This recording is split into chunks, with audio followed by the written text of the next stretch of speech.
नमस्कार किसान भाइयों, डी गार्डन में आप सभी किसान भाइयों का स्वागत है और आप बने हुए डी विदामा के साथ। किसान भाइयों, आज हम गेहूं की बिजाई के ऊपर बात करने वाले हैं।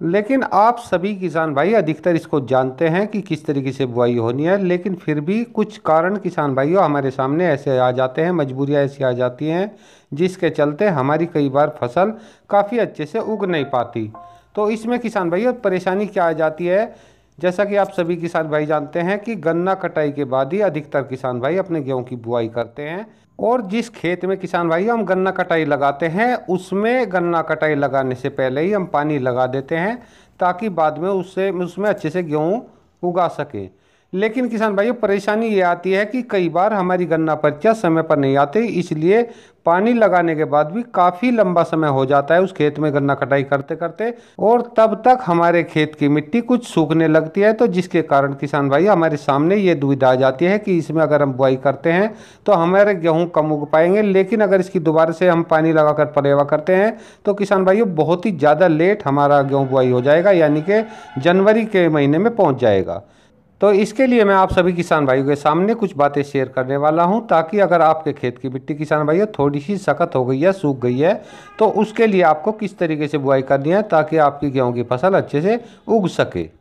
तो इसके लिए किसान भाइयों आपको अपने गेहूं का बीज ले लेना है, और उसको लेने के बाद किसान भाइयों आप उसको एक बैग में भर लेंगे। कोशिश ये करें किसान भाइयों, एक जूट की बोरी आती है, अगर आपके पास उपलब्ध हो तो आप उसमें डाल लें तो ज़्यादा अच्छा है, अगर नहीं है तो आप प्लास्टिक के बैग में भी ले सकते हैं। और किसान भाइयों आपको एक चीज़ का ध्यान रखना है कि आप उसको अपने बैग में भरने के बाद में पूरा बैग नहीं भरेंगे, उसे कुछ कम रखेंगे, और उसका जो मुंह है किसान भैया थोड़ा ऊपर से बांधेंगे, नीचे से थोड़ा ढीला रखना है, क्योंकि इस गेहूं के बीज को किसान भाइयों हम पानी में भिगोने वाले हैं और ये दाने फूल करके किसान भाइयों काफ़ी मोटे हो जाने वाले हैं, इसलिए आप बैग का मुंह थोड़ा सा ऊपर से ढीला रखेंगे।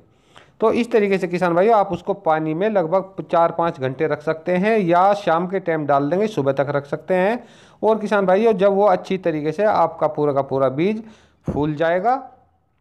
तो उसको निकाल करके आप 2 घंटे के लिए 3 घंटे के लिए रख सकते हैं, ताकि उसमें से पानी निकल सके। और उसके बाद किसान भाइयों देखिए इस तरीके का बीज आपका फूल करके हो जाता है। और इसके दो बड़े फायदे यहाँ पर हमें हो जाते हैं। पहला बड़ा फायदा यह है, जिस खेत में हमारे नमी कम है, यानी कि थोड़ी सी मिट्टी सूखी हुई है, तो किसान भाइयों उस सूखी हुई मिट्टी से कम नमी के खेत से ये कोई भी नमी अलग से नहीं लेगा। अगर हम उसमें सूखा बीज डाल देते हैं तो किसान भाइयों जितना इसने पानी पिया है इतनी ही नमी ये हमारे खेत से ले लेता है। जिस खेत में किसान भाइयों पहले ही नमी कम है तो इतनी गेहूं के दाने खींच लेते हैं, तो आप समझ सकते हैं वो बिल्कुल सूखी हो जाएगी और उसमें गेहूं का जमाव बहुत कम हो पाएगा। और दूसरा बड़ा फायदा किसान भाइयों ये हो जाता है कि जो भी हमारी गेहूं की फसल है वो 2 दिन पहले हमारी उग जाएगी, क्योंकि किसान भाइयों इतनी नमी हमारे खेत से 2 दिन के अंदर हमारे गेहूं के दाने लेते हैं, जितना कि हमने उन्हें कुछ ही घंटों में नमी दे दी है। तो इसलिए किसान भाइयों आप इस तरीके को अपनाकर कुछ सूखी मिट्टी में भी अच्छे से गेहूं को उगा सकते हैं। तो किसान भाइयों ये थी आज की जानकारी, उम्मीद करता हूँ आपको पसंद आई होगी। पसंद आई हो तो मेरी वीडियो को आप लाइक कर सकते हैं, शेयर कर सकते हैं, मेरे चैनल को सब्सक्राइब कर सकते हैं। एक नई जानकारी के साथ फिर मिलते हैं, तब तक के लिए सभी किसान भाइयों को नमस्कार।